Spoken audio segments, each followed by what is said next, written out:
Thank you all for coming and for making this such a wonderful first day. Can't hear you. Hi everyone, can you hear me? Yes. MG. Bear with us.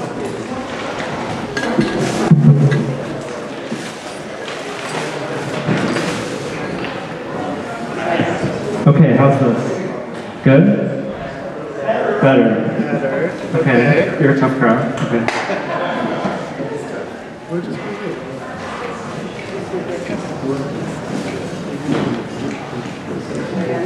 Try again. Okay, how about this? Worse.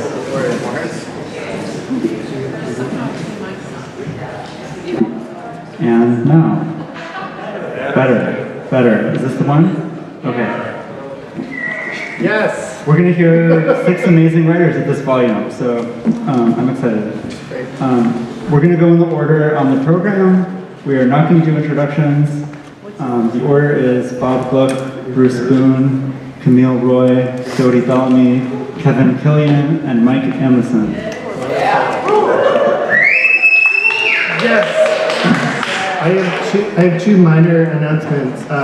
One, Cunning Editions has very graciously donated a box of their Poets Theater anthology. So there is a pile of these in the back that are up for grabs for free. Thank you, Cunning Editions. Please pick one up on your way out. Also, there are more of the limited edition Kevin Killian broadside from the Royal Nonsuch Gallery show. I will put these back by the Poets Theater Anthology, so please pick one up on your way out. Yeah.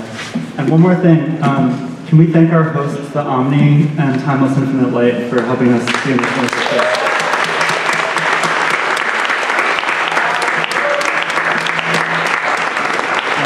And especially for sound and light magic. Are we good? We good? Yeah. Okay, so without further ado, Bob Glück.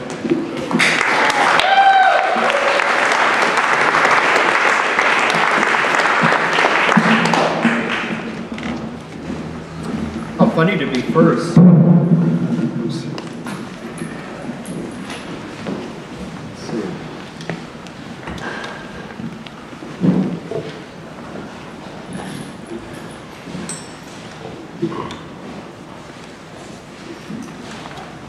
I've been working on a novel, and also it is also my version of an AIDS memoir. Is this good? Can you hear me like this? Yes. Good. Well, let me thank everyone first.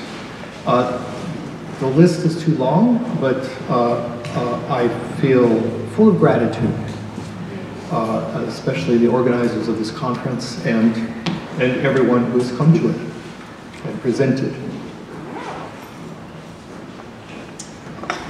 I didn't know how I would feel, actually, in the first place, but I feel great. So this is a section towards the end of the book. I've been through a lot of different deaths, or some deaths, and I want to get this mic a little better. It's so quiet.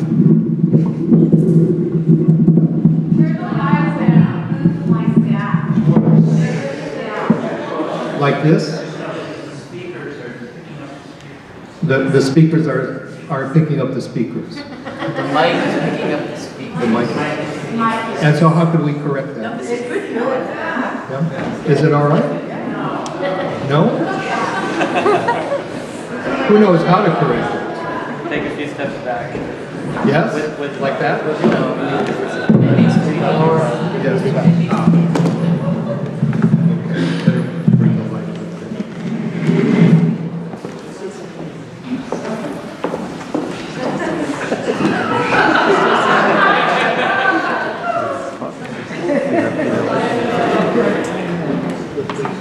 That's what it is to be the first one. So, well, at any rate, this is better, right? Yeah. Okay. I can't hear. No? Oh, they could turn it, but They could turn but it. don't move the floor. What? empty seat up front. Should we move yet farther back? No, no. Okay. Well, this is it. So this is towards the end of the book, and it's a section called Bisexual Pussy Boy. I've eliminated some of the most embarrassing parts, but there's still plenty left. Okay, let's see how I can disgrace myself. I was 54. I seemed to be swept into a Max Sennett frenzy, manic locomotion towards the cliff.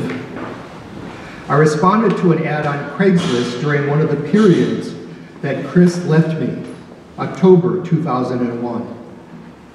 I deduced in a dumbfounded way that Chris was seeing someone, was talking to our friends about it, did not want to delay the romance. We have problems, I thought, as though to confirm our success as a couple. Chris turned away. A civilization was founded on that gesture. I took to my bed with a weird confidence, like I'm going to bed. Make way. There, I fretted and spun my wheels and turned over in anger. I thought I'll know when it's over, when I can look at him. I longed for the days of general condition, typical existence, not romance, but a cup on a sill. But the complex was also compelling, to be impossibly sundered, hands thrown apart. I stood at the sink saying, oh no, I won't. But what would I do? That's what you think. But what did he think? Once there were sides, I was lost because it bored me and even sickened me to be on my own side for too long. I prefer wars without sides, all against all. In a desire for novelty or helpless sympathy, I went over to Chris's point of view. Or do I control the conflict by deciding to lose? Now where am I? How durable the urges to fuck and write about it. I had not been attracted to the photo on Craigslist. His smock bunched up at the chest like a house dress. He wears round glasses and his limp, sexless hair is tightly gathered. But he stands next to an energetic painting, a huge grasshopper. And after a few email exchanges, he wrote, my experience with men so far have been pretty anonymous, but very thrilling. And it seems like the next step is to find someone who I can trust, who is educated, interesting, and experienced enough to boss me around and make me a masterful cocksucker. Can you do that?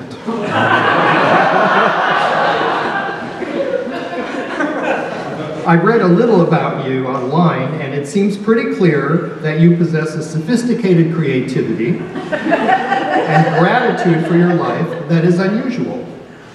This makes me optimistic. His response made me optimistic. I felt honored to be initiating Zach into the homo mysteries, although driving to Oakland was making me even angrier at Chris. The day was cold and wet, and beneath these discomforts, the greater one, weather as artifice. A couple in a car ahead, a young woman contorting with grief, and the young man rehearsing his grievances. I hated the psychic drudgery of crossing the bridge, and I resented losing so much time to promiscuity.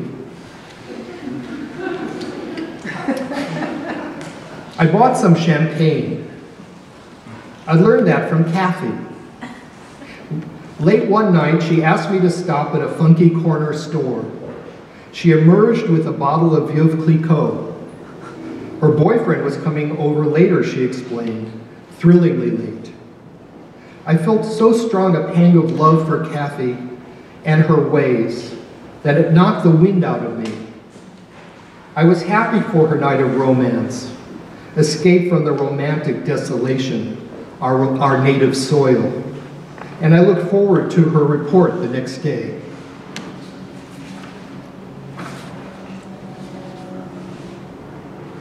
I was driving across the bridge, driven by bitter lust, in the middle of a random afternoon on the way to some stranger's body. I envied those writers for whom meaning is abundant. At that moment, they were writing poems and novels with favorite pens and drinking cappuccinos in favorite cafes, or they were symbiotic with their laptops at home, basking in the bright screen of their own mentation. Blasts of wind buffeted my little car. Now Kathy was on my mind, and her mountains of pills. 20 years earlier, I started crying in Safeway. I could not go on and sat down on the floor next to the chips and bottled bean dip. I felt relief when I was diagnosed with hepatitis. I could retreat to blankets and sheets, pajamas and soup. Kathy needed a place to stay for part of November till she left the city, so we had the absurd idea that she would take care of me.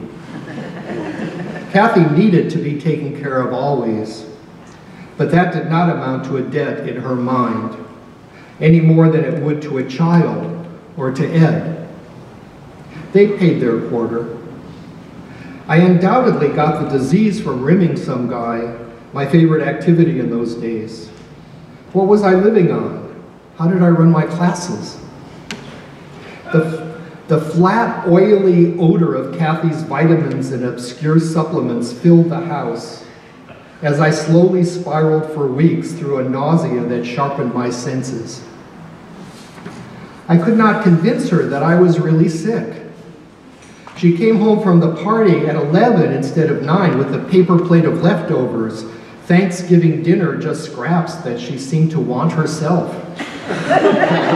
I tried to get them down quickly, like a dog.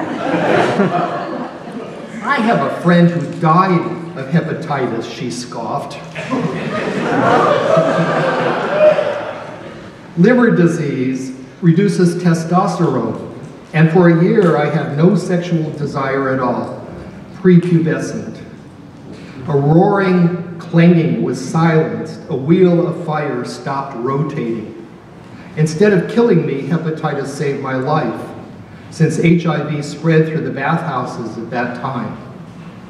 As Kathy walked out the door for London, she thrust a cheap gray wind-up rabbit in my hands and turned away. She had a menagerie of stuffed animals, so perhaps she wanted to comfort me. 5 or 6 years later, I found the rabbit on a closet shelf and realized at once that she was letting me know I was acting like a baby, like someone who needed to be taken care of. Best girlfriend. Zach and I sat on a broken down mohair sofa next to a space heater in his chilly studio in the industrial section of Oakland. He was trembling, and it was an honor to take his fear and excitement into my arms. He was a perfect wasp. No more smock, goodbye ponytail. I exulted as though with the first swing my pick had struck a fantastic vein. I felt the skin under his shirt. His skin was luxury. The parts of a mobile started turning on their own inside my chest. I had been invited to be a teacher, the limit of my role and function. That made a sense of the disparities. Zach was 28. He had a preppy face, bred for centuries to retreat from the arousal it generated. His variation on that theme, he was comfortable alone. He desired to be alone. He took off for weeks in his four-wheeler, camping in the desert, connecting to the earth. Also, he swam in the bay. Was this like an adolescent taking too many hot showers to cleanse his rattled spirit? Zach explained that his girlfriend had encouraged our meeting. Without her, this would have been impossible because I need to have a certain balance. His emotional life belonged to her. He wanted to forestall emotion in me so urgently that it amounted to an emotional demand. Despite his appreciation, he did not want me. That is, he wanted my age, my attention, and a hard fuck. It was intolerable that I should feel anything beyond excitement. It was a mistake to think we might speak the same language. He wanted me to shut up. It was a mistake that I could protect him and guide him. He wanted me to fuck him carelessly. I told him what would make me feel good, but my words carried no force, and we both knew they were beside the point. Zach led me to a mat in the middle of the dark space, and he protested a little because I dragged the space heater with me. He did not want to give our sex any association, not with the sofa, not with the tidy bed against the far wall, which I looked at with longing. He did not even care if I got undressed. It was just age-watching youth. That's what it took to transform his straight ass. I thought this was something to tell Ed about, but he had been dead for 7 years. Something to tell Kathy about, though she had been dead for 4 years and estranged from me before then. Our friendship became more unequal the more I tried to write it. How could this experience be complete, whatever that means, if I couldn't tell them about it? Kathy sometimes called the operator to break into my conversations when she felt like talking to me. And now I wanted to do the same. I imagined reconciliations. They had happened before. We fall into each other's arms. I still love her. That was in 1987. I was running the Poetry Center. Her food was utterly erratic. She was eating only potatoes. Ed and Kathy. They are complete in themselves and have no relation to each other, just to their own inner dramas like Bellamy saints.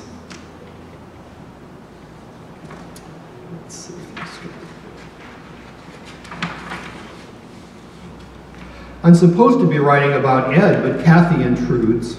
Unfinished business, if that's what you call a ghost. A new death often enters on the stage of a death. What if the ghost is empty because she's making room for me? Zach had a beautiful stomach, taut and small.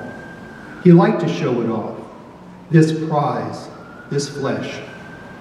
His pubic tuft, a bit of loose fur. His penis was a detail, even to himself. I use the word penis because it was so cold in his studio.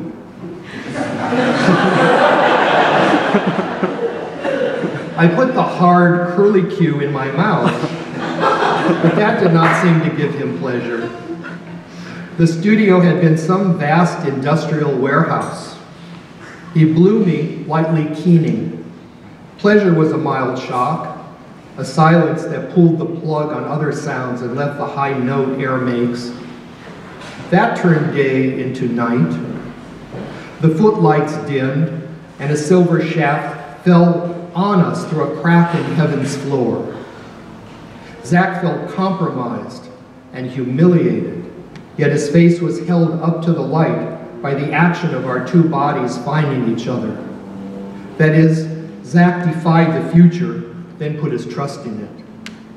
In that blowjob, his reality took shape. His face scared me because I feared the depth of his loneliness and my own in this barn, in this heaven of his flesh. Its strict beauty was like a happy sermon, like the peaceable kingdom. Loneliness creates an excess of self, which is hell. How extremely strange to find heaven and hell so mixed up. There on the wall gloated the devil with washboard abs and a forked flame for a prick. And there was the giant grasshopper, God stretching out his hand.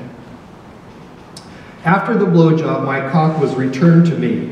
I poked it, the skin slick and cold, like fell on lamb. Zach showed me his asshole and what he liked to do with it, and why not? He achieved what few can claim outside fantasy, the complete transformation of an asshole into a sexual organ. It didn't really have a name any longer. Pussy. It was bubblegum pink, so clean it twinkled, and without a suggestion of odor, as though it existed in the imagination or in a photo. His rickety daddy long legs cantilevered outward at odd angles, so his weightless torso seemed to bounce on them.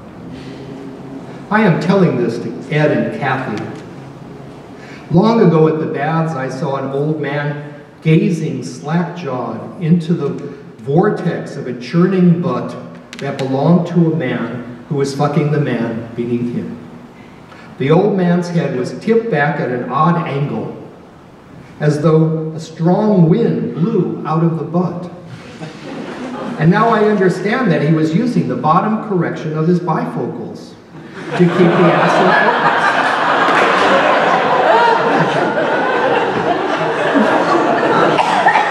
What could I have left out, you know? Right? My head was tipped back as well in order to read the fine print on Zach's little butt. His fingers were inside it, displaying it, just running rings around it. He said, "This is repulsive, right? What we do?" "Sure," I offered. I felt shocked, but I hate to disagree. Zach needed our sex to be repulsive, and repulsive sex was not automatically undesirable. My first thought was that my age disgusted him. "Can I have some water?" I asked, "and how about some music?" But Zach didn't want to be sidetracked or ruin some favorite CD by associating it with our sex. I didn't think our sex was disgusting. His desire not to communicate was frustrating, but not disgusting. It produced a question. What did Zach want an old man for if not to learn from me? Since experience is what I have to give. Possible answer, he wanted power over me. Communication upsets every dynamic of power. I was that much more an old fool. He was that much more a young slut. This old fool began to feel pleasure. And pleasure made our sex normal. Does arousal make things strange for some people? When Zach realizes that his inner life is so disjunct, won't that equal terror? It seemed very 2001. Bodies coming apart, sexuality parsed out yet intensely lived. His mouth and ass experienced pleasure, not his self. Is living in a disjunction a kind of heroism?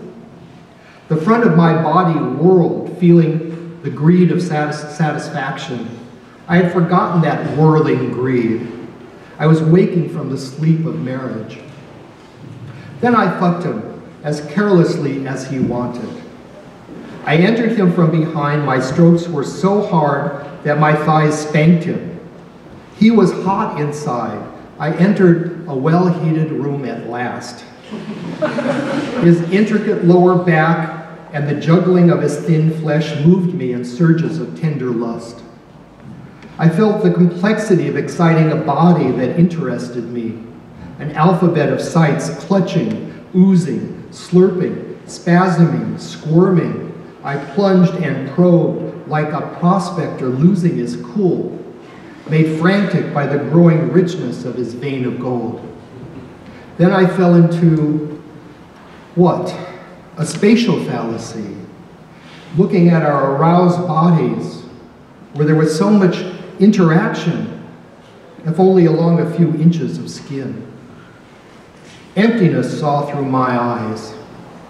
But from the point of view of the vast empty space, our little bodies expressed timelessness. Our two little hard-ons like levers that start the toy's engine's senseless rotation. The organic reality of our bodies did not survive the cold darkness. I felt the grief of separation as though time islands were drifting apart, each foot on a different measure. And weirdly merry, like Slippage the Clown. Nature made a mistake. It speculated when it gave us a temporary meeting place of flesh and bone. Why shouldn't life last forever like a Martian landscape? Like Ed's tomb. Why should the inorganic remain and the living change and perish? That his emptiness saw through my senses, a new model, desire as the creator of ghosts. His barn of a studio, his huge paintings, his space heater. I had the thought that one day Zach would understand his disjunction as grief and kill himself, say vanish in the desert. Until then, he would never come to rest. I told that Zach to touch his toes and then to stand on his toes, so his muscles were taut, and he relinquished his balance to me. I really gave it to him. Fast forward. Oh, cries of penetration, a psychological outrage, a physical outrage that I desired, the outrage of pleasure, not that it doesn't often hurt. My goodwill counted for nothing. He felt compromised and humiliated, his ass taking the place of his head. Half our bodies sizzled in the space heater, half froze like planets without atmosphere. I wanted to keep him from coming till he was desperate. I grabbed his tiny waist, pulling him up. He wouldn't. I pulled harder, and then his huffing noises told me he was coming. Why didn't you say so? I pulled out with a pop of a broken seal. When someone is really moved, it's not pretty. Something went out of Zach, and he looked sick. He said that was the first time he was penetrated by a cock. I would not have been so rough, but he was glad. Then for my eyes, he pulled his asshole open an inch with his forefingers. It was time to come, but I was distracted by this strange vaudeville. The fingers drawing the membrane outward. I chose one orgasm and pursued it. I used to dodge them like bullets in a shooting gallery. When I looked in the mirror in Zach's bathroom, I didn't see the conflict inside me that seeks resolution in some man's body, the strange continual heaving that suffers so much from its simplicity. Instead, I saw my dead father's face looking at me with scared eyes that had become mine. You left the lights on in the family room in 1956. You didn't take the trash out in 1962. You wrecked the car in 1967. Cancer-ridden, one leg amputated, he complained in tears on the phone, "Why can't I die? I've had a good life." I was speechless with shock. Did he really think his life was good? Because he had not murdered anyone, gone to prison? Because he has raised us to the middle class? Because he has worked so hard? Shouldn't I be home putting the finishing touches on, say, a trilogy? Would I be writing more if I had less sex? I shove gratification down and up pops a force that pushes civilization forward. I suppose sublimation was the last gasp of empire, the Freudian version of Republican restraint, the call to duty. If, as Freud mused, painting was a substitute to sublimated desire to smear one's own feces, is my writing not sublimated enough? My father's death was coming. He knew it and he didn't. How amazing and predictable that I am turning into him, the one person I apparently can't forgive even through his suffering and death. Certainly peering at Zach's butthole from a distance of 2 or 3 inches, I felt as though I were having a good life. At the same time, I wondered what I was doing to myself. My erection, nature's applause meter, didn't subside, as though mixing grief into my excitement made the pleasure honest, as though this sex were duplicating something that made me teary. I had not allowed myself to put my mouth on Zach's asshole because, strictly speaking, that is not safe sex. But I wondered if I was harming myself in some other way. Early sexual experiences shape one's sexuality because they are the expression of all sexual need. What can be said about an encounter that could be the last? Some extra fear had gathered around my arousal.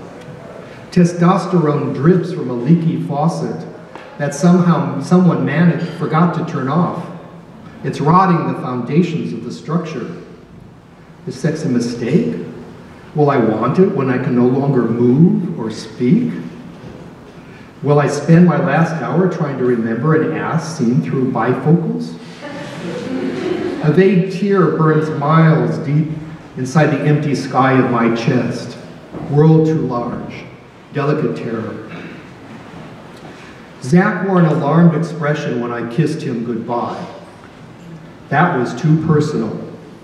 I had forgotten that he saved all his kisses for the girlfriend.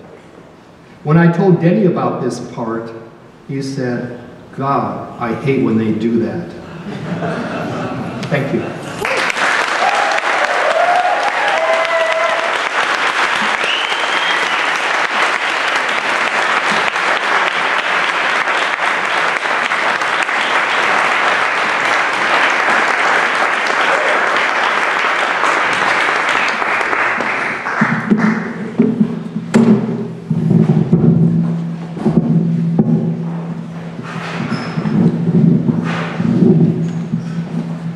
Boone.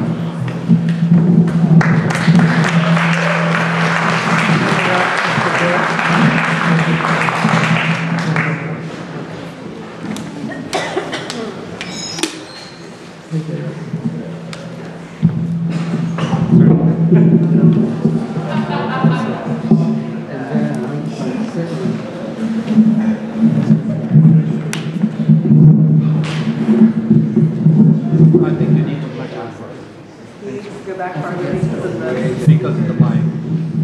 The reverb. Bruce, you need to sit on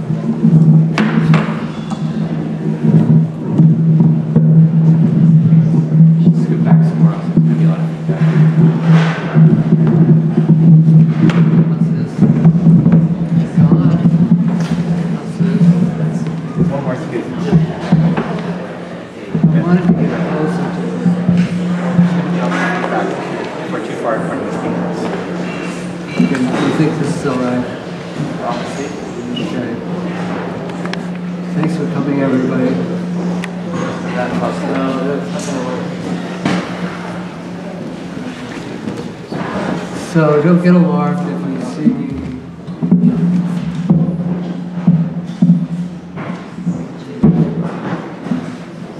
Maybe if we finish this.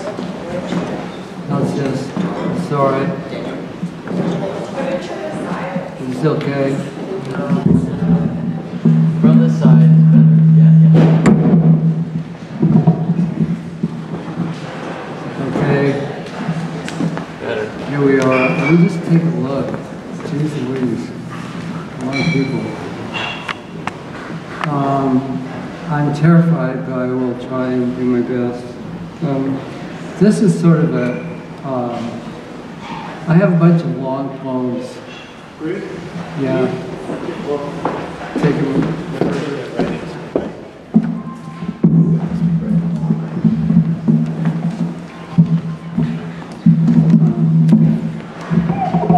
Okay, like this? Pretty good. Like this? Better? We need closer. Okay, wait a minute. I can be like this. How about this? Yes. Okay. The name of this is Valentine Published. Pinkish. Love. And I want to get the time. I don't want to go too late. Okay. Pinkish love in a truck as a Honda or even Civic Accord can fence off the same, and their military gears are tarps preferred to the whirling utility satellites. As at stake as conscious thinking dust might swatch the high surveillance towers hidden, watching surveillance cameras. From the listening clothed dead, we are now and only ever be bound by our duct tape. How head over heels, the past still alive suits and cadres in immersion as now just hand stumps held out, me to you, you to me, Daddy Steve, old hands in the gropes and gripes. It's what hidden, Daddy, alive. A topiary decay relays the condescending animals, alive spring, dust and mold, doing mile after mile, the covered lorries driving like trails of tracer bullets of would-be mass murderers. The sign says, slow, men at work. Don't yes them, but know the cosmicality of hatched-down localities when yesing the spurting cosmic milk stuff, Enceladus, or Enceladus, I guess you say it, that moon. And Titan, and maybe ever, it claims, plenty of hollering, Lilliputians of a recumbent Gulliver daddy, we snicker. He has his joke. The animals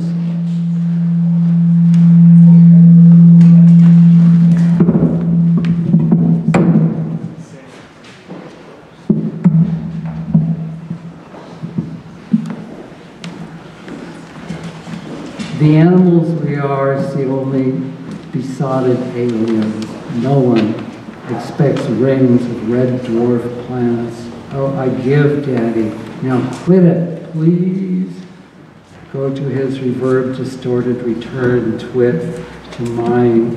We be humans, Devo, and ring regulated for greater delectation, or so we pretend in fear of the cobalt skies.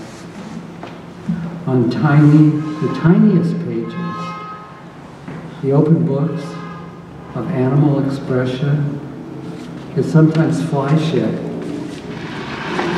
Itty bitty rows spattering, neat lines of understanding of what you'll never know of pretend travels at the next rest stop sex venues of any grammar coded by the programmers. The animal spirituals that Yahweh sends beside himself, the simple lust that defines the spiritual. The Nephilim do grope, so pages of alien excreta flying, hovering in place, awash in the mothership lights, cyclically but cynically. And a groove, darling, to see it move and sulk in the dark poplars in its bushes. I'm rubber and you, gloved Mormon, will finally be glue. The gloved Mormon fist is sulking. In the bowels or build somewhere, Bruce is sulking, a soppy version of your skin, Daddy. My mind, like a dog's, working overtime, sleeping first, then slurping up the IDs, slurping up the LDS, chalkiness of a formerly human home skin, lacquered bright and fresh as mouthwash associated with mint flavor. Hundreds fell in minutes as the sniper fired and the stump-fitted semi-automatic misfired once or twice by mistakenly, without any history they could trace. Country music and Better Days, Hank Williams fans. Daddy, with his 6'4" and hankish long and real lanky too, is fast and loose fashion and manner, not the boys. But Daddy's fans appreciate his thatch-colored hair. The hee-haws fading like fugitives. Tracer markings, blanks, can alternate with real shots. In altered histories, they will tell you abundance can replace it. In the exoplanetary sky, instead of constellations, a spread out man akimbo, legs faced, lanky, doubling him to the one on earth. On white ground, a note of vaguely green. Green remembered as perhaps in all that brisket wear a recollection of white. A dying man's color on a fresco adorning the wall of an ancient Thessaly guardhouse protected by burial during some ancient quake of rolling ground. In the foreground, bedside, his wife, along with a doctor apparently, deadly start radiation and grammar rays distort time, and the man underground protected a couple of millennia in a wall picture safe until now.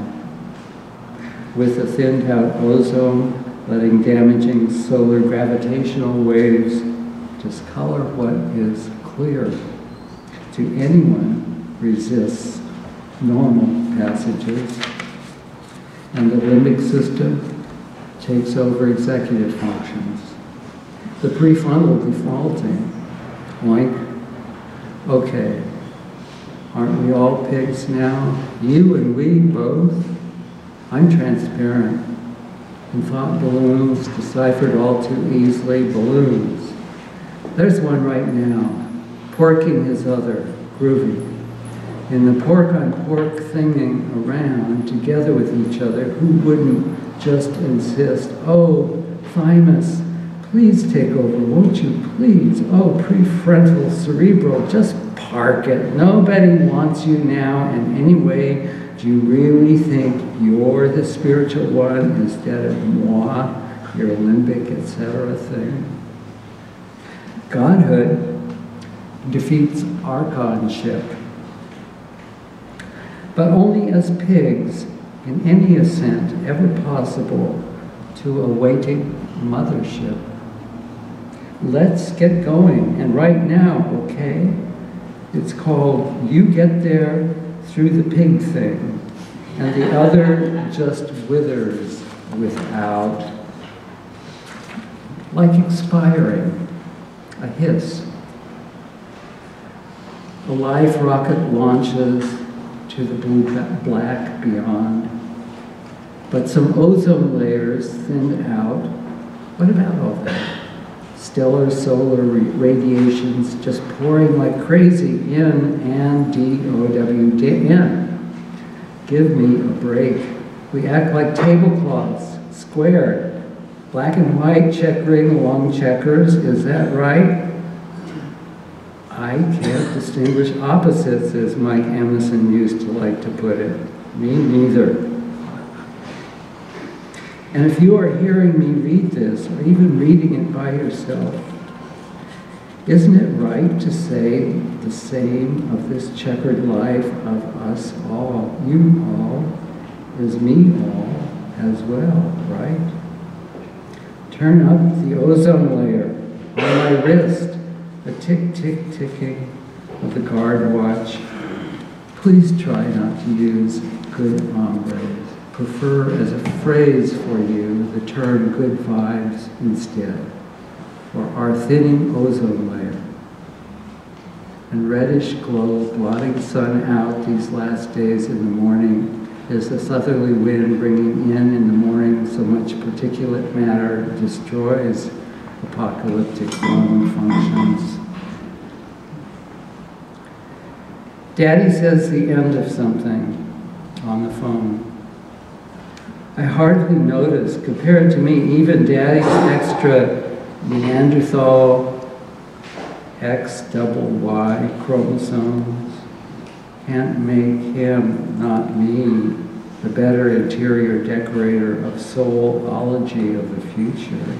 Can you, Daddy?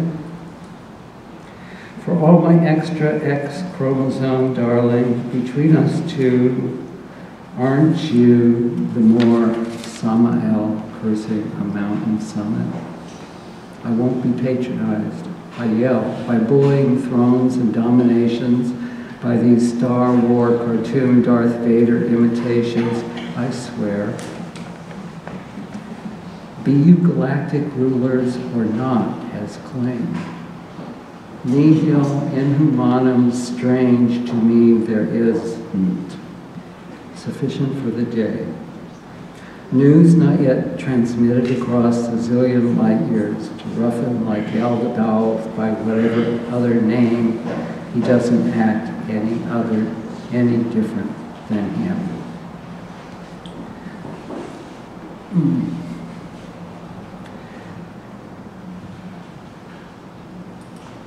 There was a beginning, and someday I foresee the forces of the Federation intervening, oh, too freaking bad for you, Samuel and Yaldabaoth, Yahweh, or whatever exorcist comes.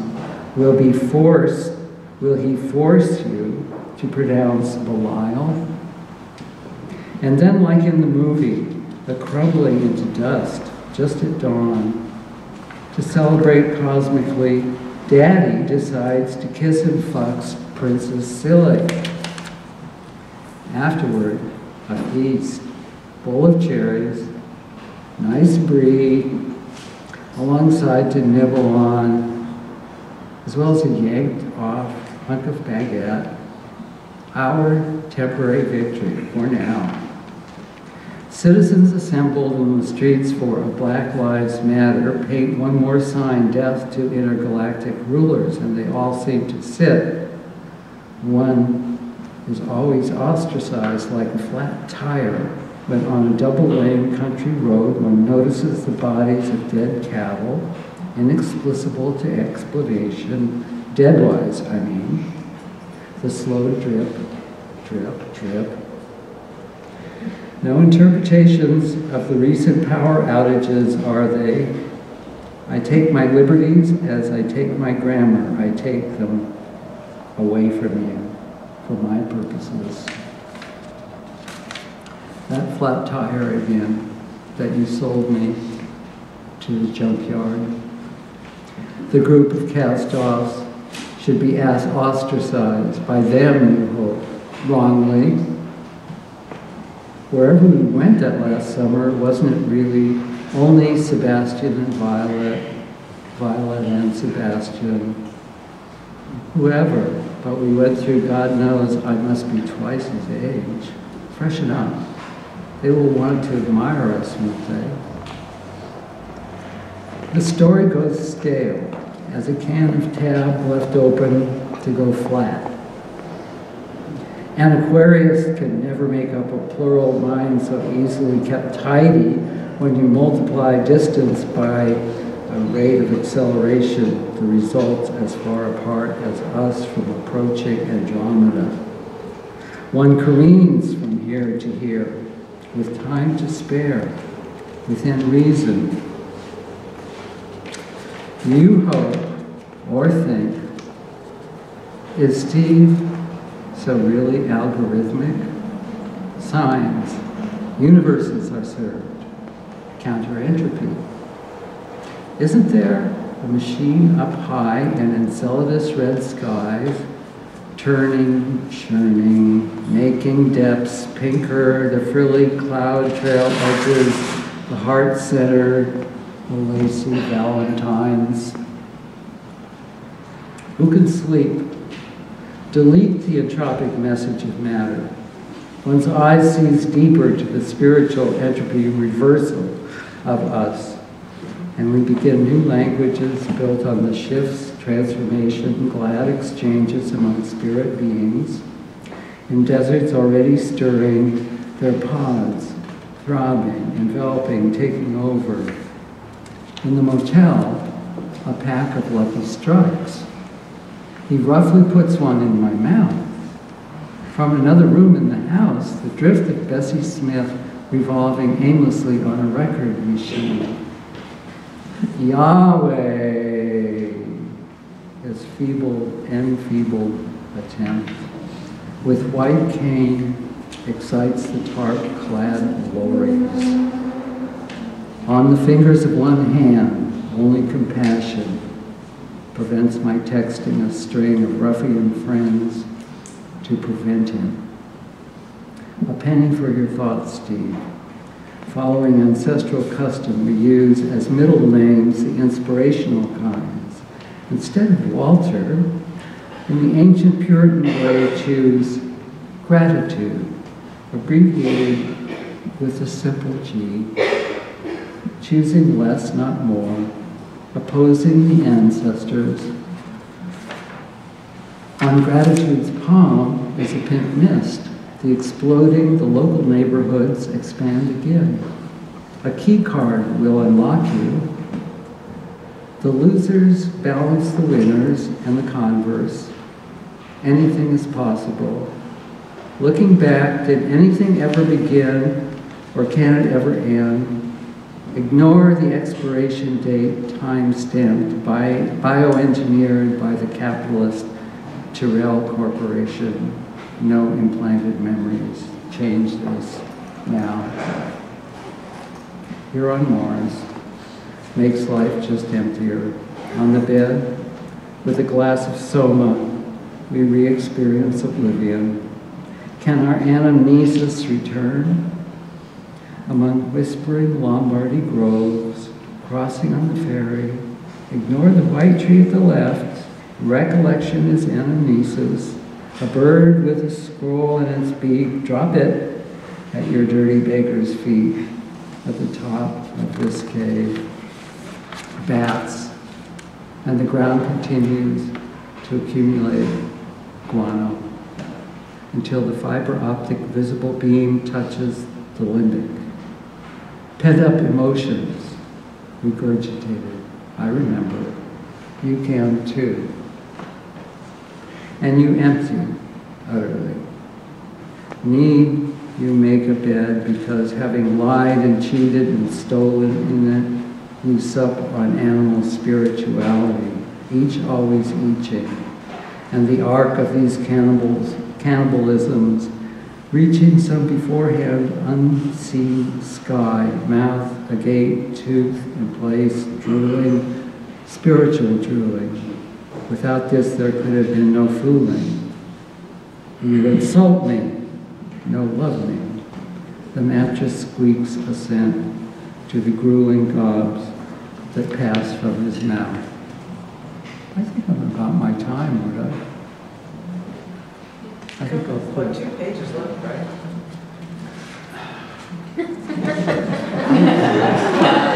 Go on. You insult me, no love me. The mattress speaks assent to the drooling gobs that pass from his mouth to mine. Who can exist without predation?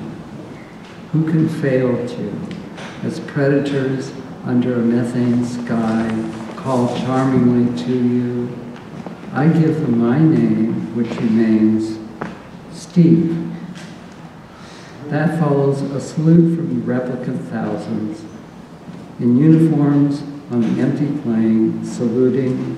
No federation saves you, no empire can do you evil.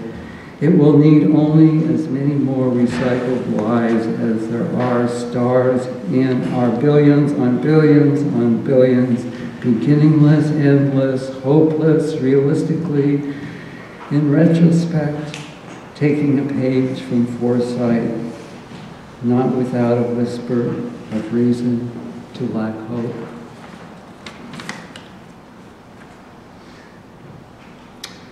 I'm going to skip the rest because I think it's time, and the rest is, there's some junk in the mothership and some sperm extracted and so.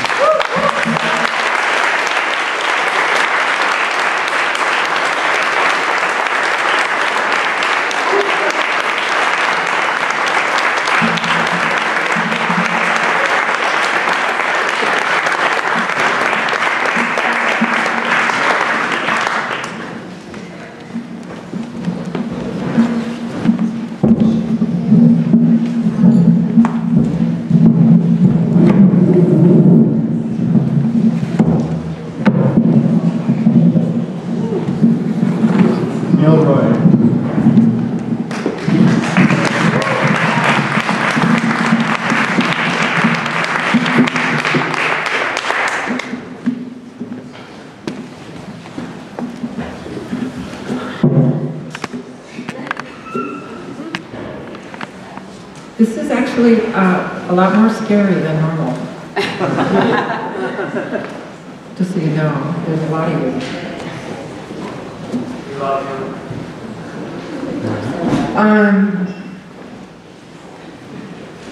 I'm going to read a little section from a fictional family history called Prepper.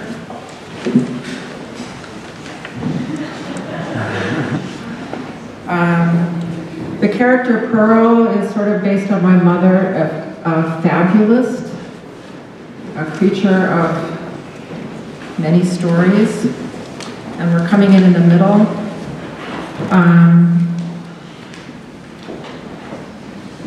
This is called First Comes Love.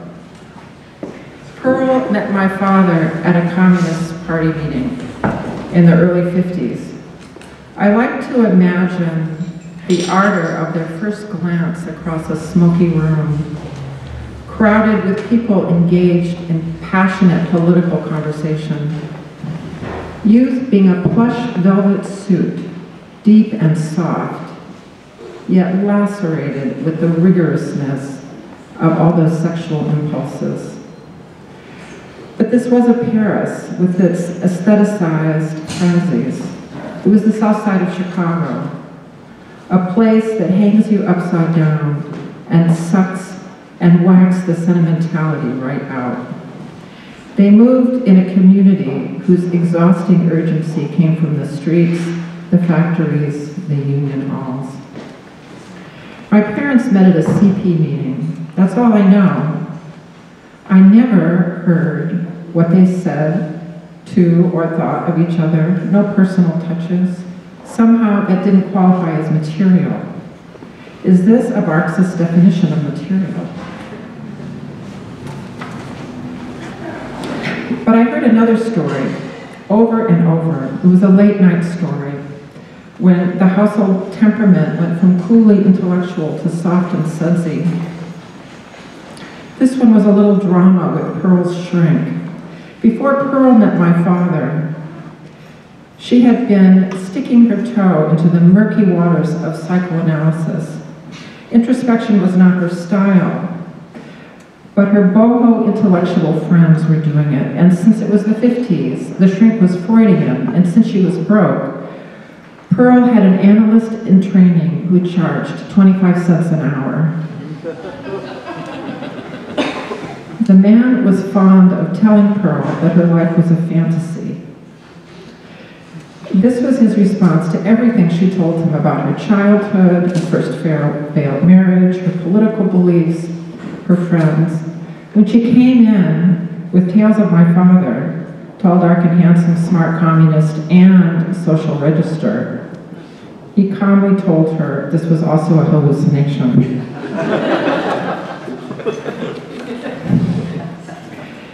It was to be Dr. Cornfield's last such pronouncement. With sweeping gestures, Pearl described the wedding announcement that ran in the Chicago dailies. It took up a whole page. Why her wedding announcement took up 10 times more space than anyone else's was never specified. But the implications were clear enough. It had to do with the shock communism of a son of the ruling classes and his inappropriate divorcee wife-to-be, Pearl. In any case, Pearl didn't go to her last session with her shrink.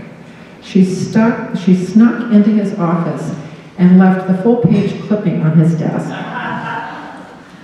Perfect moment of revenge, possibly invented. Any invention being possible, especially when we are sexually soiled, wild, fruitful, and poor. Being the wrong favor, yet being chosen. Pearl went adventuring. It poured out easily, warm companions found in the doorways of the city. I can picture my father's mother, Ethel, watching my parents through the window of her elegant Gold Coast apartment, her green eyes half closed as she lifts an ebony and ivory cigarette holder to her lips. A barely audible sigh as she releases a thin snake of smoke.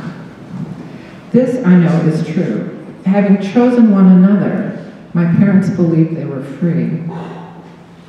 With a feeling like yearning, but more vague, I used to check the wedding announcements of the Chicago papers. Every day, I'd sneak a glance at that page, looking for any announcement, just one, that was oversized. Not that I was fact-checking my mother. I only wanted context. I wanted to be located in relation to some other oversized wedding announcement. But they invariably looked the same, a small paragraph of copy under a mugshot of a bride. Once a mugshot of Pearl did appear in the paper. It was because she was a pipe smoker. We all gathered round as she pointed to the excited caption, "No more lucky strikes. Pearl is a woman who swears by her small yet sturdy Norwegian pipe." Thomas married Pearl at City Hall. They exchanged gold bands in front of a judge named Boone. It was early on a Friday in order to avoid the worst of Chicago's July heat. Still, the breeze of the lake was like a warm scarf. Pearl wore a blue suit of light crepe wool, but no hat or gloves. There are no photos of this event. Due to my ignorance, I've made up every detail. Stonewall being a shimmer that repulses. This was more my father's response to questions than my mother's. It sounds rather stiff, but it's really a form of motion, like a fine breeze in the sails of a little boat. You don't question the breeze, you just keep moving. It's not what is told, but what is withheld that creates suspense. So storytelling is partly the art of not telling. My household was greasy with that kind of suspense. Or is that something all children experience? It may account for the flatness of childish expressions, their diffidence, a wariness around adults. I at least remember that emotion, parsing everything I said. It took effort to detach facial expressions from the act of speaking, but as much as possible I blanked my own face. With that kind of carefully contrived innocence, which I felt guilty about, but which was in fact ignorance. I remember remarking to Pearl that I didn't know anything about my father's father since he had died before I was born. I was perhaps 11 and we were having dinner. The adults were a bit sloshy. Pearl seized my idea, exclaiming to Thomas that he must instantly entertain us with tales of Thomas Sr. Thomas replied, "There is nothing to say." Pearl tried beguiling it out of him, but Thomas was stubborn. After a while, Pearl's voice quivered, bluster melting into hysteria. "How can there be nothing to say about your own father?" Over and over again, Thomas would only respond, "There is nothing to say." No way into that matrix. The argument dwindled off. In fact, nothing was ever said about Thomas Sr. His name never crossed my father's lips. Thomas told me only one family story that I can remember, and I go fuzzy when I think of it, so I'm not sure how much of my memory is correct.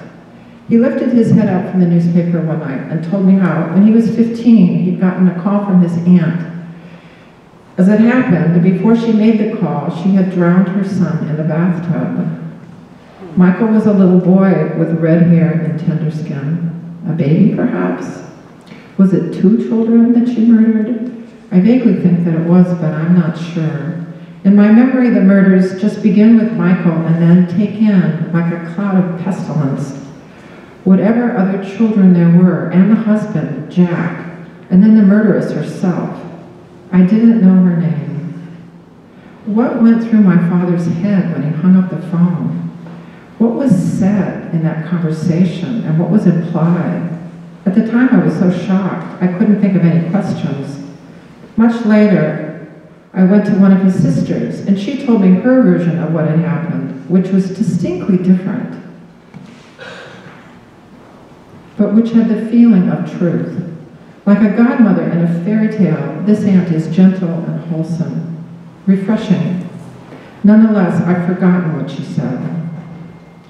This is a story I could get to the bottom of by going to the Chicago Public Library or searching through the archives of the Chicago Tribune. Murderesses, especially double or triple with a possible suicide thrown in, tend to make the news. But would you want to play Clue with your own family history? Perhaps you would. For me, the prospect is inexplicably irritating. A friend questioned me on this. What is at stake, he wanted to know. Would the truth undermine the sense of myself I've constructed from these family histories? I'd be including my own cloud of uncertainty, that's for sure. My sense, myself, of no sense. Perhaps I like the cloud, and even believe in it. It's a habit. I have always lived in a castle. It's expansive, oddly permissive as a form of identity. The irritating part is the work required to manage it. Families trail off like the ghosts to whom we are all connected. They don't have a bottom. And it's not only ancestors, but other ungraspable relations which shadow me. From my father's silence to my mother's dreamy milk. That's a sweet one. It's not that Thomas never talked. What he said and didn't say never failed to surprise me. What he uttered came from a territory of silence. It entered with complete confidence, but felt alien.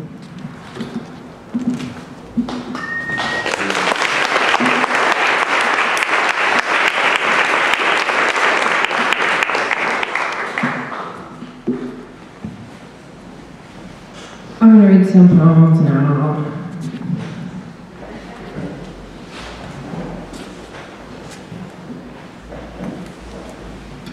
My play.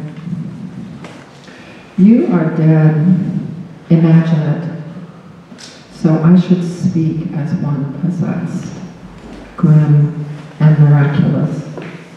Your word startles the process, killer.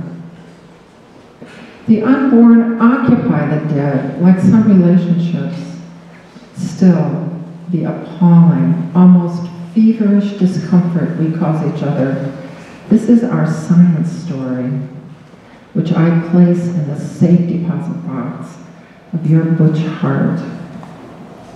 Our audience arrives as voyeurs with a wish, a natural desire, to be transformed into masochists. Not because they want to be overwhelmed by suffering, quite the contrary. They seek an actual possibility, not an actualized one. Yet they suffer from the fact that the body is effeminate, that the asshole is speaking. This isn't shit, it's poetry. Shit enters into it only as an image. My rather elastic neck droops.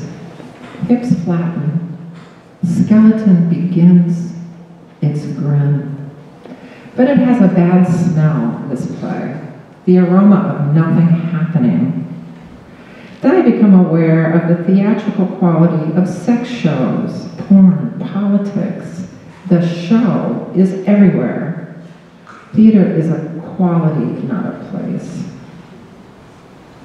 I want to write Eileen, but I'm feeling guilty. I'm too high. I fold my muscles into wads and sleep soundlessly. I can't remember my dreams. They crumble. A soft cake. A picnic with Carla. She brings rosemary bread and surprising pistachios. She reads to me about utopias. So touched and happy, I float right up into the sky.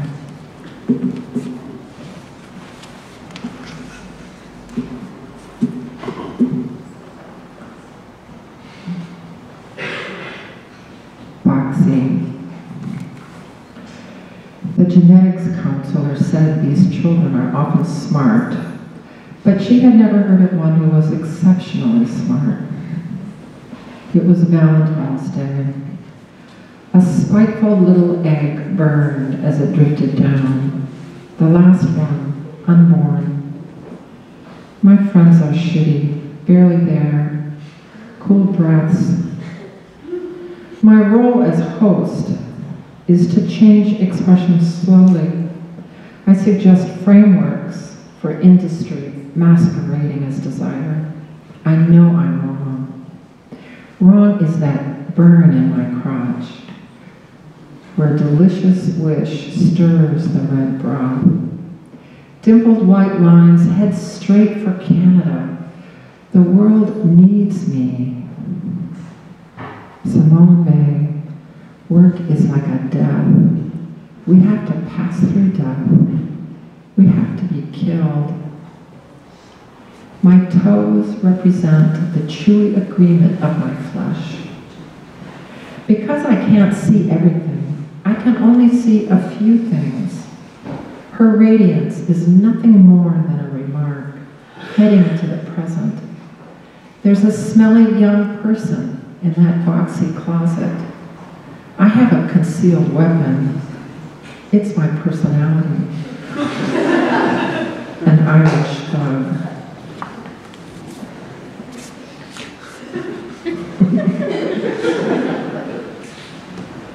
Oh, I don't want to read that one.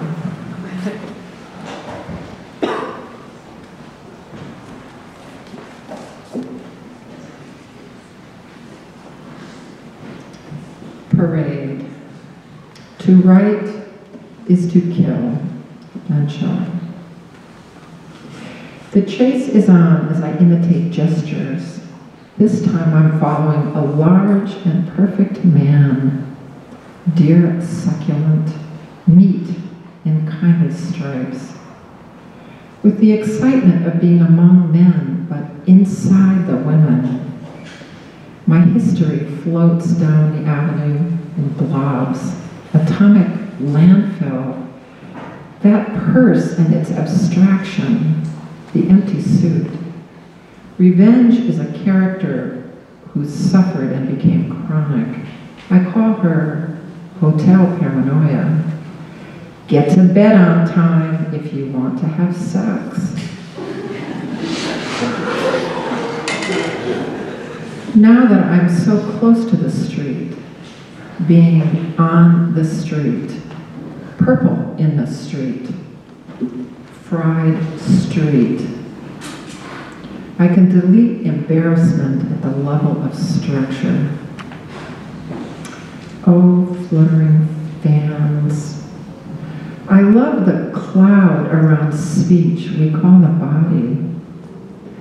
House of sensation, built crud wrapper. But what about those Russians? They're not slouched in the bed of fake trauma. Not yet. Not in the pleasure sense. No.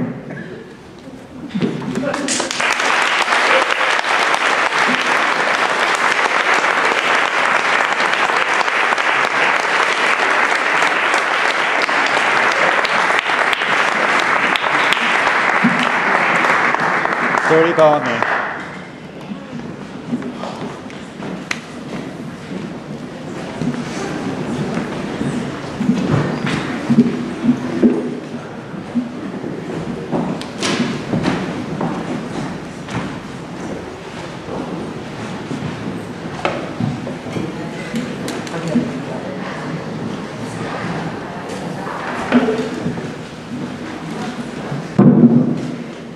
thanks you guys for putting this on.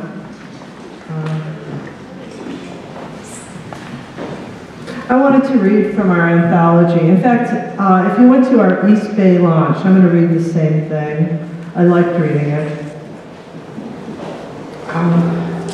So this is the final long paragraph from a letter, the original form of a letter of Mina Harker that's different than the form in the book. And it's written to Gail Scott, who is here. Identity needs appearances, storybook surfaces. So tell a story. Narrate a little order in the decadence. The holes show, never mind. Under the surface, fragments.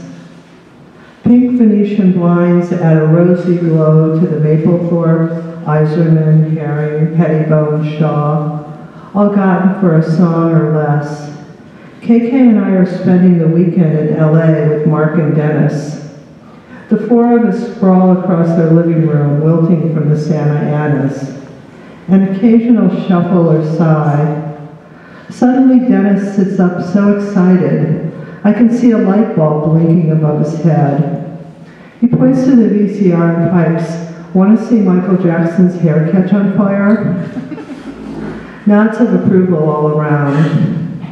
Afterwards, Dennis pulls open the sofa bed, says the sheets are fine. Nalen's the only one to have slept on them. Not exactly Best Western, but Nalen has always struck me as having a firm grasp on personal hygiene. KK and I climb onto the rickety mattress and say goodnight. On the wall behind me, Mike Kelly's fetus gazes down, broad-stroked and dreamy. If this were Wim Wenders' film, he'd enter my belly, eager to experience movement and progression, the sausage Sartre calls life. But this sketch bit of potential looks content on the wall, static and impenetrable as an avant-garde poem. To my right, twin strips of glass on either side of the front door allowed the outside to peek in.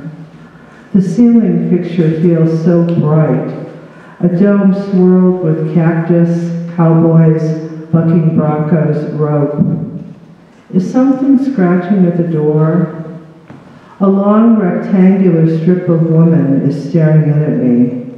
About her pale, ancient face, white hair gnarls like a snowball from hell.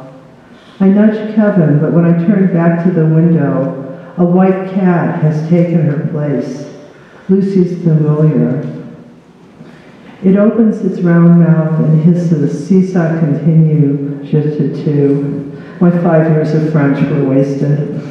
Okay, my psyche was war-torn England and Quincy's cock at American GI stationed there. How could we help but fuck like rabbits? The narrative doesn't care about Quincy's response or lack thereof. Everything that happens to me is poetic justice, ditto everything that doesn't. As I sit on KK's lap, his semen dripping out of me and onto my thighs, he pursues, "I'm singed by your hot, molten effluvia of lust." The triumph of matter. He warned me that I never settle for playing second fiddle, illuminating points in a dark waste. Lucy knew what I didn't, that by going through the romantic motions while drastically reducing expectations, a woman's safer. The psychic surgeon pulls out chicken liver instead of a tumor, and Quincy vowed he loved me over and over and over. She feels illuminated and frozen, but she's spilling without hindrance, spilling her life. 40 years ago, Marilyn's favorites, calendar nudes, were shot in this same studio. Now it's a gallery with portraits of rag dolls, a wall of them. Human-sized, black and white, they loom above the actual dolls, which lie on the floor in miniature coffins. Representation has killed them. In one corner, white-haired and tall as a legend, John Baldessari stands in a bright blue shirt, chatting with a couple of academic types. In another corner, Mike Kelly's long graying hair is pulled back in a ponytail. His arm is being pumped by a corpulent man in a plaid leisure suit. There is a tiny door on each coffin over the face, an abyss that divides the axis of vision from the axis of things. A woman in camouflage stretch pants lifts one of the doors and peers in at the stuffed cotton expression, then up at the canvas. Without imaginative interiority, a face is a nothingness. A guard rushes up and grabs her by the shoulders. Don't touch the coffins. Over and over and over, her breasts round hollows for themselves in the sky-green water. Her fingers sift the pale water and drop it from her as a lark drops notes backwards into the sky. The lady lies against the lipping water, supine and indolent. A pomegranate, a passion flower, a silver-flaked lily, lapped, slapped, lulled by the ripples which stir under her faintly moving hands. I too create corpses. Quincy's cock was large and pink and well-proportioned, reasonably thick and straight. No oddball lumps, curves, or bulging veins. It worked whenever he wanted it to. Over. I can't put it all together. I need a body bag to hold the parts. Naked cunt, naked ass, wet cunt and ass odor, free her heart. As we lie together, our limbs tangled as tumbleweed, KK chimed that he could feel love running back and forth between us like a gossip. And so the body melts like a glimmer of light in the abstract of words. I stick this page up my slit. It's black and white and red all over. And this ending is your ending, Gail. The question is it possible to create paradise in this strangeness? Thank you.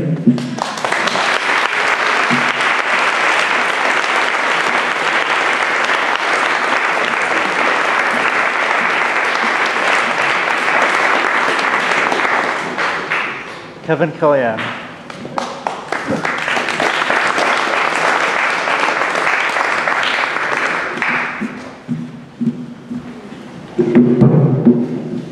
Hey everybody, thank you to our organizers, and I feel like the luckiest guy in the world because I grew up with all these writers, and now we're all back together in one little space, so yeah. And also because of Dodie. But I'm going to read a poem, 4 poems. One's called Cloud Cahoon. Some of you French people will know who I'm talking about, even if I can't pronounce her name correctly. Is it Cahoon or Cahoon? Second syllable so tight and small it's not even really there. Cloud Cahoon, a French surrealist, and her partner, Marcel Moore. Was it really Marcel Moore? Kylie had that one song, More, More, More. Was she singing of these 2 artists from France? But bien sûr, one thinks of Britney and her comeback song, Give Me More, Give Me More. The center of attention, Cloud Cahoon, stands in full Harlequin drag, big patchwork squares, under a blonde bleach and a haircut so short it is nothing but cowlick. The mirror acts as a clearing ground for the rest of her personality. Is she sneering or just being somebody else? There is no first time around, so nothing is new but theories of social subjectivity and alterity. Who was it first made that construction? If so-and-so had not existed, we would have had to invent her. Nobody knows, do they? I've got a vulgar mania for citation. The face is not the other, but the center of attention. This one's also from my book, Action Kylie. No, maybe it's from some other book. But Kylie's the heart of it. And this was when we were, on the internet, the Kylie fan club, waiting breathlessly for news of her new release. And we heard the drums, the whispers that grew into reality. Yes, she was having a new record. And yes, it was going to be called Wow, Wow, Wow, Wow. And some got an early peek at the lyric sheet, and they reported to us that she was on a record going to be singing these words, "When I'm with you, I feel genital emotion." And it's like, she is sex, but would she really say that? And this was our debate for weeks until the record came out. Did she say genital emotion? Or the more logical, angelic emotion? I mean, logical for her. And this is what's printed on the lyric sheet. When I'm with you, I feel this angelic motion. But that's not what she's saying. Everybody knows. The teletypes poured like jungle drums. Hella commotion on the Kylie International Network. It almost sounded like genital something. Genital emotion. Like Frank O'Hara, I have behaved disgracefully. I threw up on Erica John. I fainted at readings. I confused two black poets with each other. Got accused of not being able to distinguish black faces. I tried to talk Dodie into posing nude with me a la John and Yoko for Nayland's Brains magazine. I made a pass at David Johansen and Chris Johansen and Hansen, but I never actually spoke the words genital emotion. It is the bourne from which no traveler returns. There's a line here, separating the sheep from the goats, the men from the boys, the pumas from the cougars. It's called genital emotion. You know it when you got it. It is the most embarrassing thing that could happen outside of death. Now, wow, wow, wow, wow.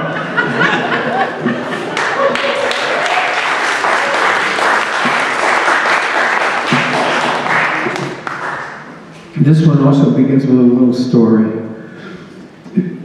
Sean's agility drooped, his public facility in Bellamy grew bumptious and dull like a county squire in a Trollope novel. I didn't need to be told anything about sleep or about failure. I nodded and clicked and clucked and popped the razor blade ring on another can of beer. Each sound or action a signifier of sympathy without any sign to make it real.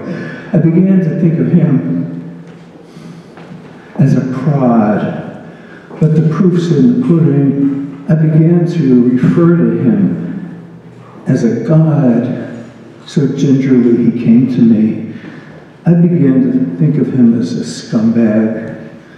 Then as a salad I had tossed myself. Something has to give way. Fetching a stick, he began to breathe out through the corner of his wet mouth, and I began to react in maneuvers. Nothing like color appeared in his skin but a veiny pulp plastic or hemoglobin. It got to be a joke between us. I began to think of him as death, coming at the end of a bed, round a corner, as neat as a hospital nurse, and lifting a leg, thick as a log I could throw on the fire, and he would try to fetch it back. It got to be a joke between us. But I couldn't shake him. that he was like a cold in that respect, his face bulging, filled with sperm, a seedy-looking man with red gold hair, like a collie, like a very sick collie. Oh, Stephen King, you should be living in Port Jeff at this hour instead of on that farm site in Maine. Port Jeff has need of you. Not that you're much sweeter scented than this compost heap impaled on my cock, but you'd find grist here, grist there, for that mill of Satan you're running in factory, pet cemetery. Come bury this body. That I wrote in Bob's class, so that was my narrative poem.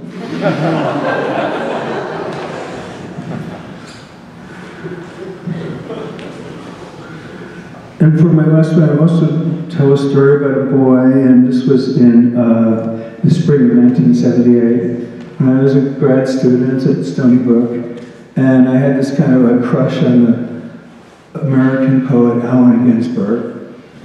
And I got to meet him, and I was like 25 or something like that, really far too old for Allen. So I was like passed over. And he introduced me and said to this fellow who was playing the cello for him, and suggested that we might make a better go of it, Arthur Russell. And I'm like, but I wanted you, and he's a dope.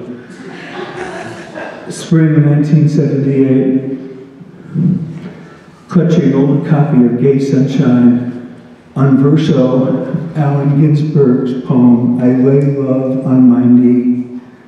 I nursed love where he lay. I let love get away. I let love lie low. In Stony Brook, Long Island, where once Denise Levertov nearly expired of an illicit passion in wartime. Spring. So difficult to keep Allen Ginsberg's rhythms out of my head, the numb, dumb beat that he compared to the stroke of a cock when you're holding it up or out in front of you. His affect was strong, unruly. He was so used to getting what he wanted. Indeed, maybe it's a Buddhist trait.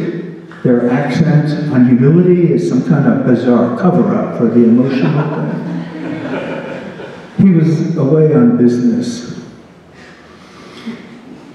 Always the two tails of his beige trench coat disappearing into subway car doors.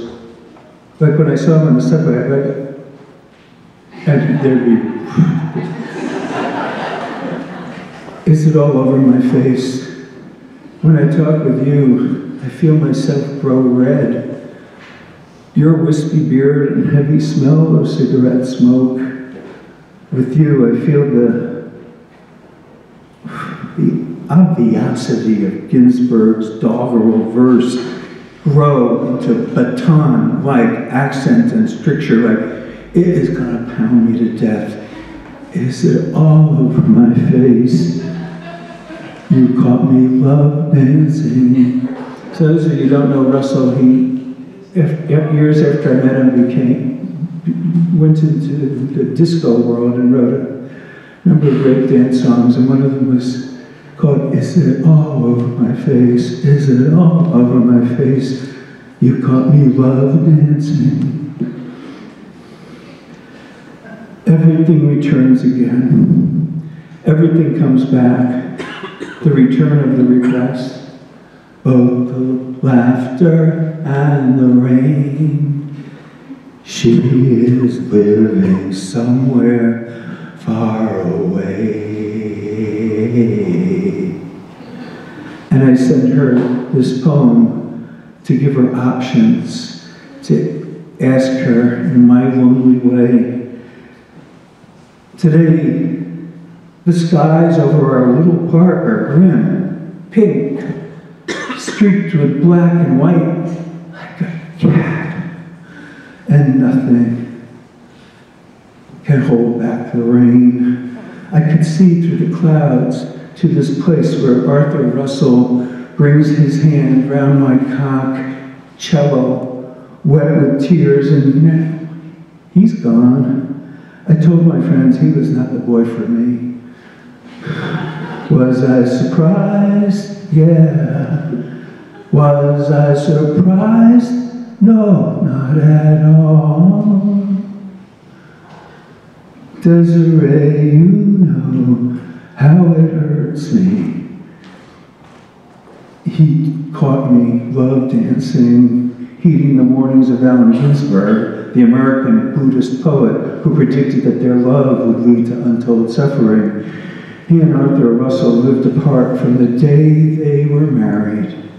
His death from AIDS in April 1992 inspired some of my own most beautiful work.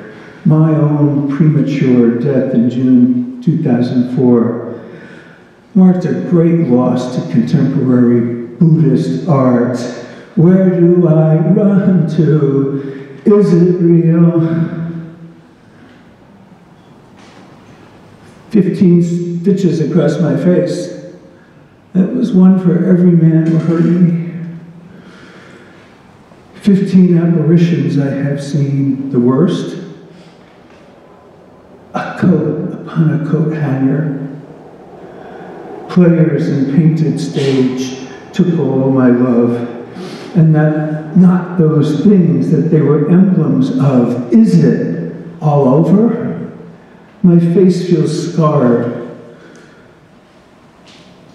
My teeth stretched across Botox and bandages in the silhouette. He casts the window of a moving train. Moving faces, temporary hookup. He touched the other side of my face. Red maple, pepper bush, cranberry. This is my tribute to Ginsberg, who named his poems and filled them with the names of the plants of the places he went to. And those were the native plants of Long Island where I'm from. Red maple, pepper bush, cranberry. Is it all over the internet? Series of sharp abdominal pains. Is it common lingua franca, the way my soul seeks to engulf you? Is it all over my face, the shame of belief? The way the ears of George Bush Jr. sprout from his head, for he fears the angel. Is it all over the world? Red maples of Xanadu, cranberry, the simple gift of Long Island, almost the way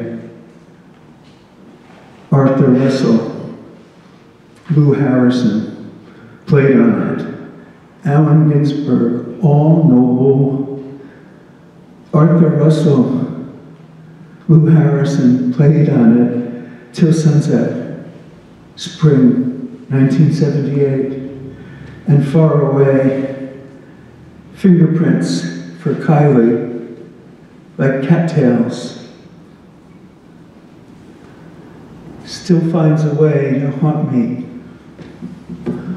always and forever. Thank you.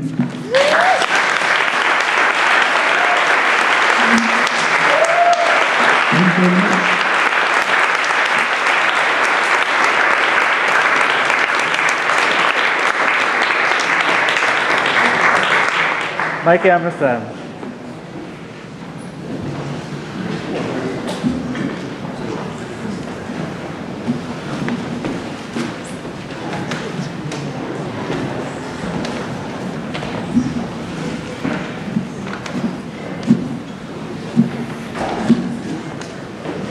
This is from a novel I'm finishing up called The Loneliness of Talking. Sam fondly remembers long ago when he backed a woman up against the wall when he rubbed up against her so that she could feel his dick through their jeans, her knees buckled. Sam puts his hand on his cock under the flannel pajamas he's wearing. He begins rubbing his hand up and down, then he slips his erection out through his fly and starts pulling on it. He has reduced his life to masturbation and now he wants something to look at. He pushes his chair back and steps out of his writing pen. The vane cylinder between his legs points derisively ahead of him as he walks to the desktop computer in the kitchen, turning it on. Sam types in the address mom50.com. He prefers the photos of older women whose bodies have extra fat in places that comes with age, flesh that dimples, sags, and folds, limbs that are no longer tightly held together. Photos of firm young bodies don't arouse him because they appear less individual and less spread out and cushiony where he would like to bury his face. While popular movies and novels suggest that young women with taut bodies are what men of all ages want, online porn tells a different story with a large number of sites devoted to photos of older women and a wide variety of body types. Sam finds a woman who may be in her 50s. He clicks on various photos from behind with her head turned to face the camera. He looks at her butt and sees the pockmarks from extra fat that he's aroused by. Sam can't say anything very personal to some stranger. He wants to share his thoughts with another person, but he has no idea how that might be done. And the seemingly ordinary woman he's now ogling has no life for him other than is displayed on the screen. He doesn't imagine her with an actual personality, complex and scary. Looking at porn, he doesn't have to say something humorous to lighten up the situation given his sexual interest. Sam will have no conversation with her in which they might laugh together about the ache and unfulfilled longing of a normal life, and he can't touch the woman on the screen, of course, and she never feels really at hand, and after clicking on and enlarging one photo after another, Sam clears the history so that Helen won't know what he has been looking at, afraid that she might think poorly of him. Even if she'd be unfazed or slightly amused, looking at porn is not what he wants to be remembered for. Being old doesn't make sense to Sam because it doesn't feel like anything other than having a body with parts that ache individually. His brain has no proprioceptors, so it can shrink without Sam feeling any change. He has reached an age at which the return to a mean no longer applies. Things can get worse and never swing back in the other direction, as would be expected when he was younger. There are at least 639 muscles in the human body, and after certain advanced stage is reached, each muscle must be given therapeutic exercise regularly if it's not to become flaccid. And if he strengthens some of those muscles and not others, the results could be monstrous. And Sam still wants to be physically appealing. He wants to know Helen better. Her body is less receptive to him than earlier in their relationships. When they first met, they wanted to know everything about one another, and they both knew that they were the one person the other wanted to do everything with, to confide in and get to know better. But after so many years together, he can't know Helen as well anymore. Does he want to know who she had her most enjoyable conversation with recently? Does he want to know who she finds most knowledgeable about her newer interests? Sam is a man who Ridley and her can rely on, the man she feels strongly attached to. And this is what he would expect after so many years together. But he can't be the most interesting man she talks to anymore, given her active social life, and he's horrified by the bleak normality of it. He has recently discovered, after all this time, there are things he always thought Helen liked that she never did. She is powerfully familiar with a face and demeanor that's so special, but it's still normal now for him to feel terribly alone, without anyone to discuss that with. And not just because of how long they've been together, but because everyone's alone with how they are different from other people. Sam leaves the kitchen, walking back through the narrow rooms. He steps into his pen, sitting in his chair, but he feels too restless in this cramped space to stay. As the world in general, and America in particular, descends into greater injustice, porn seems all the more like the one thing left to distract Sam from the failure that he finds hard not to take personally in a world of corruptible people, and he fears that if he smiles or even adopts a contented expression, his face will take on the appearance of bemused insincerity. The look of worry that becomes etched into some elderly people's faces as the world becomes progressively strange to them is what Sam dreads most, appearance-wise, but the bemused expression is right up there, like that of Sean Connery in old James Bond movies, or American sitcoms in which heroes are so superior to their adversaries that they jokingly insult one another to occupy themselves while fighting crime. It reminds Sam that Ridley, at 4 years old, always wants games to be unfairly altered so that he wins. Ridley doesn't understand why this lack of any real challenge should be disappointing. Sam is afraid that his face, if he tries to appear amiable, will take on the bemused expression of someone who can't face real challenges, and while conquering false or trivial challenges, has the delighted self-regard of a small boy. He imagines an elderly man eating a cupcake in slow stages, first admiring the frosting, then opening his mouth just so wide. Now he's ready to raise the cupcake before his face and finally slowly insert it into his mouth far enough to take a bite. Sam realizes that talking will not provide for the closeness that he once thought it could. It has lost its earlier mystique. Porn is the right version of sex for the writer waiting at his writing desk, like waiting for Godot being a woman who, in this case, never shows up in the flesh. Why read if writing never shows up in the flesh? Why write if... Sorry. Sam tries to make writing present, but writing is always only absent. The best Sam can do is hopefully draw you, the reader, out from where you're centered in your own memories. Sam doesn't like people who are centered in their own false memories that bring smiles to their faces. Sam's earliest memory is of playing alone in an empty field day after day, building his own little dwelling out of whatever discarded furnishings had been dumped in this field. And now, after all this time, he requires that a woman be in love with him, or at least eager to know him better, to come close to normal stature. Was he too small alone in that field? He lost himself in that circumscribed space as any small child would. Sam steps out of his pen and walks back into the kitchen, sitting in front of the desktop computer again, turning it on.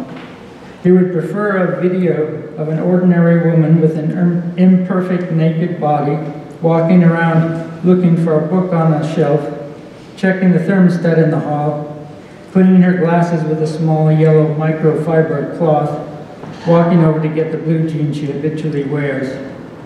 She might have an almost heavy face with a cleft chin and a sadly observant intelligence, and she wants sex with someone who thinks like Sam and looks like he does.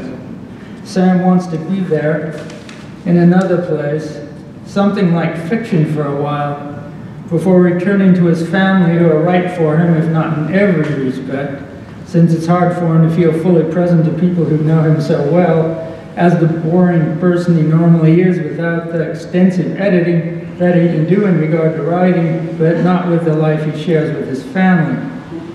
They can't provide the strange place where he feels he can be at his best, the place where he feels he should be, somewhere where the walls aren't so close, and where there are places to wander at night where he can imagine something other than exhaustion. In the real city, there are too many people between him and other people, people with their own lives hidden away from him. It's impossible to get away from all the people blocking off the view of other people. People it's impossible to wade through to get to what? He masturbates mainly to reduce the intensity of his male insecurity. It seems like a postponement of the pain of longing that maybe he should feel. His penis is always there, of course, as something he can hold on to when his life becomes particularly disappointing and he needs distraction from a loneliness that feels deserved, and it's like sticking junk food in his mouth because he doesn't know what else to do with his life. Not long ago, while he was still writing his dissertation, he had a kidney stone operation at Wyckoff Medical Center. If you must stay overnight in this hospital, you should bring your own blanket if it's cold outside, or at least a warm coat to cover yourself with, because the central heating doesn't work. And blankets, as thin as sheets anyway, are in short supply. And in the case of a kidney stone, you should bring your own mobile IV pole, since you may not be given one with good wheels. Pain gripped Sam with heightened intensity as soon as he stopped walking the halls in the flannel pajamas that Helen brought him from home. His IV drip mobile pole was an important part of his stay. Fluid dripped into his vein was the only nourishment Sam had for the week it took, given various complications and oversights, to schedule and perform the operation. He found that hot showers with a spray directed at his back reduced the pain somewhat if the nurse was nowhere to be found when it was time for a shot of morphine. And he could lock the shower door, which he found comforting. What he no longer remembers, after all this time, was how, walking down the hall in his pajamas with his IV pole, his worries went away. He sometimes wished that it would never end. Pain allowed him to forget who he was and all the things he should be doing.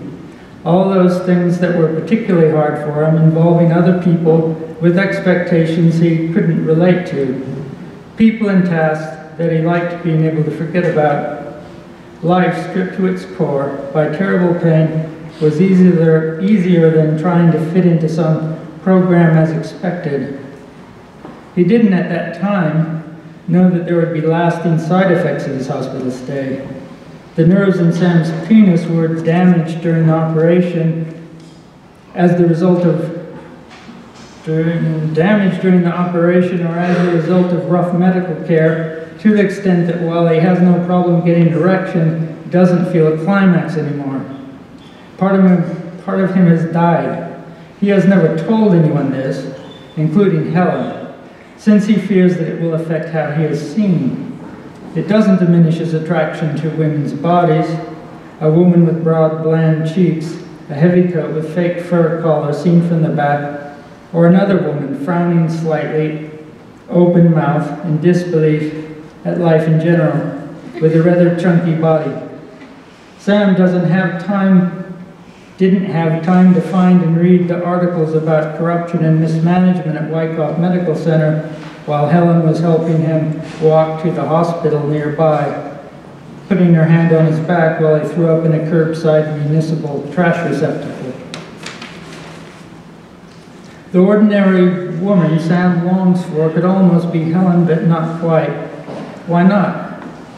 She is the woman he wants to do ordinary things with, like sitting on a couch, and she's inexplicably right for him. The way time affects relationships is fascinating and often heartbreaking. Helen is becoming less familiar all the time. He's losing hold of something important. He doesn't know how she has changed, even though she clearly has changed regarding her preferences. And yet if you take everything away, everything but your basic person, what he finds he has in her, he doesn't feel he can improve upon. Sam returns his thoughts to the ordinary naked woman, thinking she might be attracted to his body. The ordinary woman would be delighted if he came up behind her, pressed against her naked backside, and kissed her shoulder. To write, it may be helpful that Sam is a weak man in some ways. It is helpful if he can't get what he wants more directly. If he's confused about what he really wants, or can't even say the words to ask for what is most important to him. A flimsy man, still. After all he's been through, like others could say, after all they've been through. Why is Sam writing? He couldn't tell you. He can't sum it up. A writer should probably be an unhappy man, or an unhappy woman. There are enough of those around. Sam went from looking very young for his age when he married Helen, he could have passed for someone in his 40s, to quickly coming to look his actual age within a year after he turned 60. He has come to look like someone who might monotonously lecture about some trivial concern, thinking that he's imparting words of wisdom. Although he feels stupid whenever he tries to say anything intelligent, his face has come to misrepresent him in a way that influences people to avoid that lecture from him that he would be horrified to hear himself deliver. The long dark hair Helen liked became clownish when it turned white, so he had to cut it off.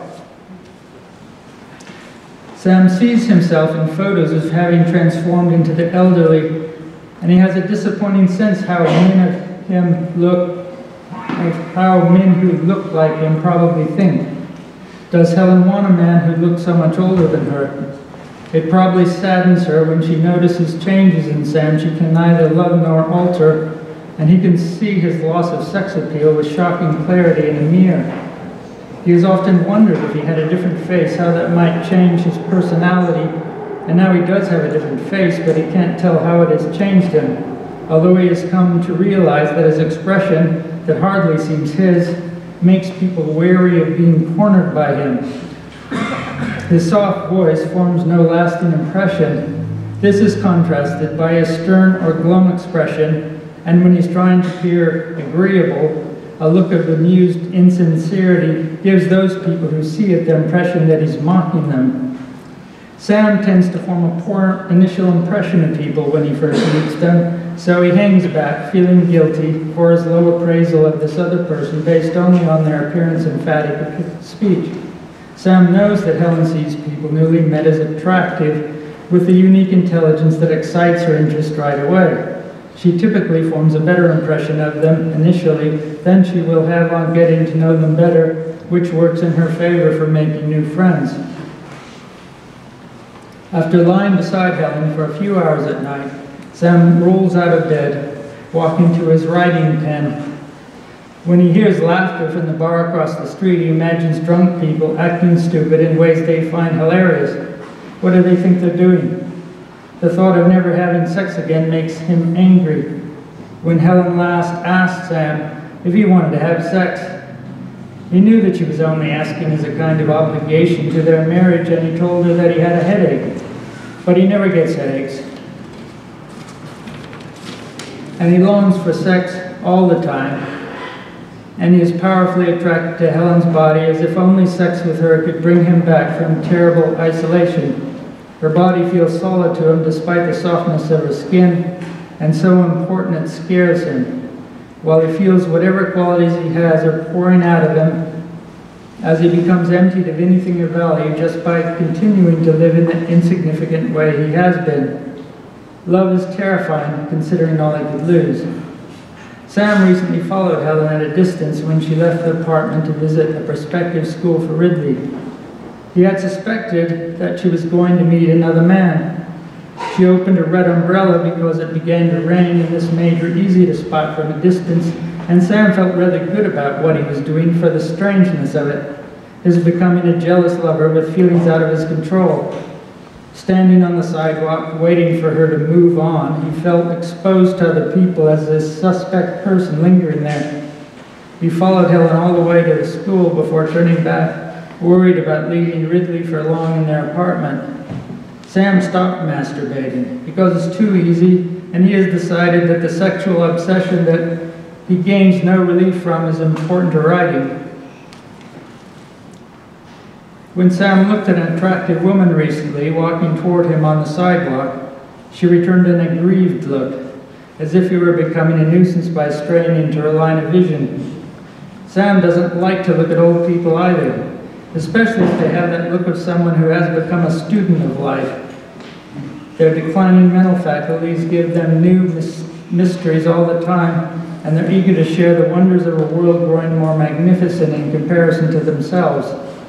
Sam imagines a naked, sexually excited Neanderthal woman straddling his chest, then scooting her pussy to his mouth, his cock standing up and curving toward her.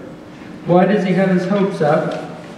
that the woman unknowingly wandering toward the walking dead, rampaging through the countryside, will end in an erotic thrill. Sam needs some difficult task that his unique intelligence is particularly capable of.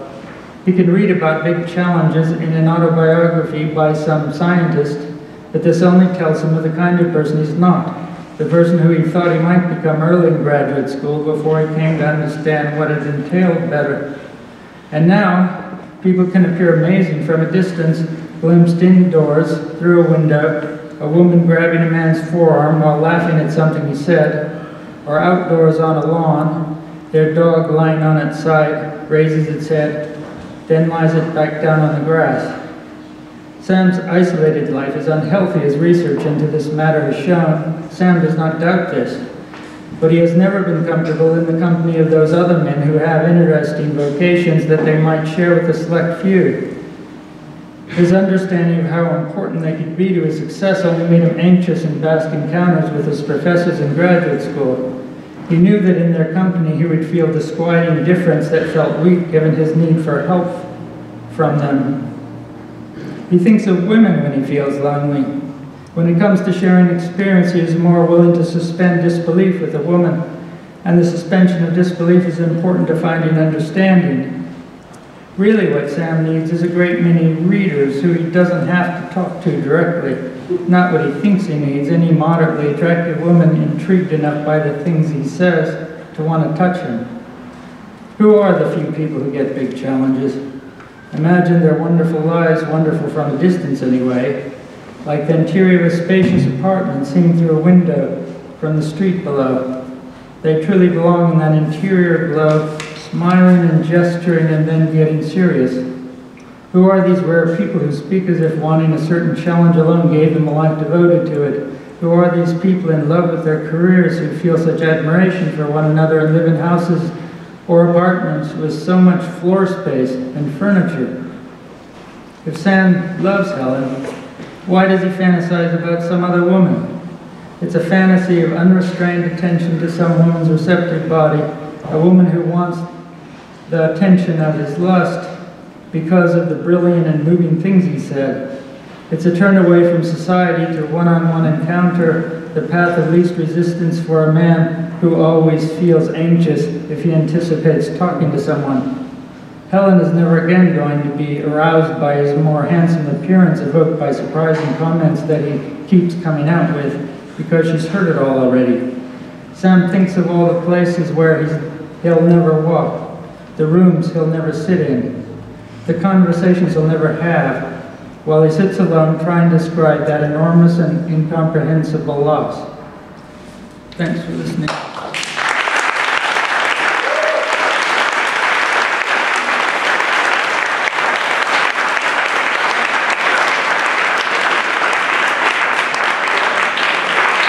Thanks, everybody.